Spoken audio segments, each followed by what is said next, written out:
Lady yields back. Who seeks recognition? For what purposes the gentleman from Kentucky seek recognition? I seek to speak on the amendment. The gentleman is recognized. There are just a few things I want to correct in the story or examples that were just given. I think it's been dispelled that the vaccine prevents the spread of COVID. I mean, I don't know why we're still saying that. I mean, the CDC director has apologized for being wrong about that. The NIH director has said that he was wrong about that. Literally everybody, Deborah Birx. Gentleman, yield. I will yield. Did Dr. Fauci admit that he was wrong about that as well yet? I believe they've all admitted that. No way. So they got the vaccine and they got COVID. Yes, they've all gotten COVID.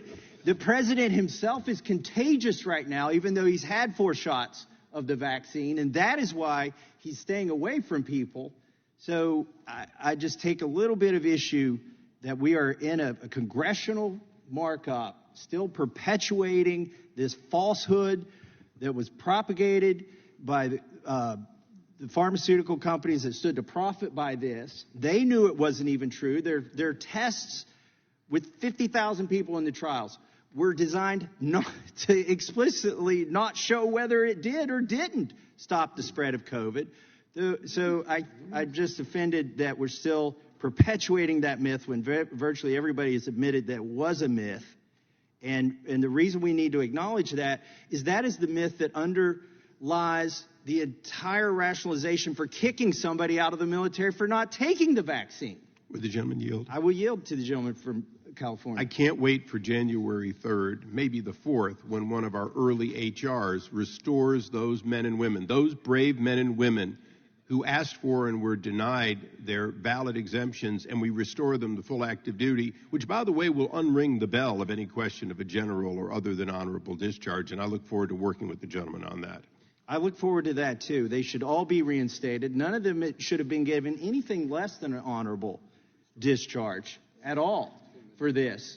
And while I've still got time on the clock, I have to mention that the Secretary of Defense issued a statement on August 24th saying that the vaccines that were required and that would be administered would be the FDA-approved vaccines and not a single dose of FDA-approved vaccine, a.k.a. Comirnaty in the case of Pfizer or Spikevax in the case of Moderna. Not a single dose of that has been given to a single member of the military, as the Secretary of Defense specified. And it was his only legal way to require the vaccine for members of military was that it was FDA approved and that the doses that they would receive would be the FDA approved, legally distinct from the other vaccines that they received, and also labeled as such, labeled appropriately. None of those vaccines have been given, yet tens of thousands of members of the military have been kicked out for not taking that vaccine. Gentleman, yield. I would yield to the gentleman from North Carolina. Is the gentleman suggesting that the military engaged in a bait and switch and substituted a different vaccine than that which was approved?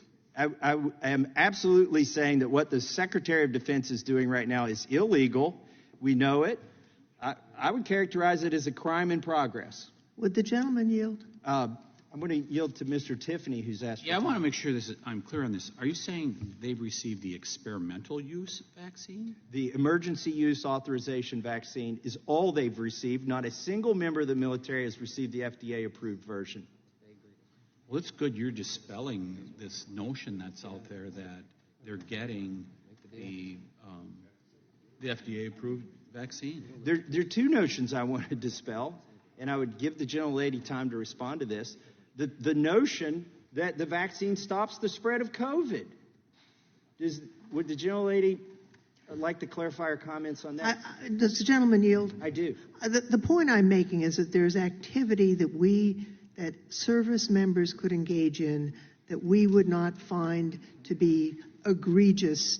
For example, adultery. Adultery. I mean, I'm not in favor of it. I think it's a sin, but I don't think it's reclaiming my time. And I think the gentlelady gave valid examples, but the one that with all due respect, I don't think it's valid is to substantiate the disproven notion that the vaccine stops the spread of COVID, and that would be a reasonable a reason to give somebody a discharge that's less than honorable.